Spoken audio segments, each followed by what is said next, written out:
বুকে লালন করেছিল, আমরাও আমাদের জীবনকে উৎসর্গ করে দুনিয়ার কিছু না, ক্ষণস্থায়ী অল্প সময়ের জীবন, এই আছি তো নাই। এই যে আজকে 10:45টার দিকে কি এক কাঁপুনি বুকের মধ্যে আমাদেরকে ধরাই দিছে। এমন একটা দিন আসবে, এই শুক্রবার দিনে আল্লাহ রাব্বুল ইজ্জত হযরত ইসরাফিল আলাইহিস সালামকে বলবেন, দাও সিংহা ফুৎকার। সেদিন এমন এক ফুৎকার দিবে, সেই ফুৎকারের আওয়াজ কেমন ভয়াল এবং ভয়ঙ্কর হবে। আজকের এই সামান্য কাঁপুনিতে আমাদের কি অবস্থা হয়ে গেছে, কথা বলেন ঠিক না বেঠিক? সমস্ত মানুষগুলো রাস্তার মধ্যে নেমে আসছে, কয় সেকেন্ডের কাঁপুনি। ইসরাফিল আলাইহিস সালাম সেদিন সিংহা ফুৎকার দিবেন, শুধু কি তাই, তার ফুৎকারে আসমান খন্ড বিখণ্ডিত হয়ে যাবে।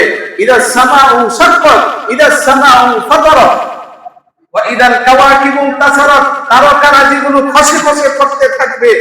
ওয়া ইদাল জিবালু সুয়িরাত, পাহাড় পর্বতগুলো খন্ড বিখণ্ডিত হয়ে যাবে।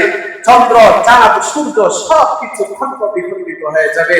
ইয়াউমা ইয়াকুলুল আল কারিআতু মাল কারিআহ ওয়া মা আদরাকা মাল কারিআহ, ইয়াউমা ইয়াকুলুন নাসু কাল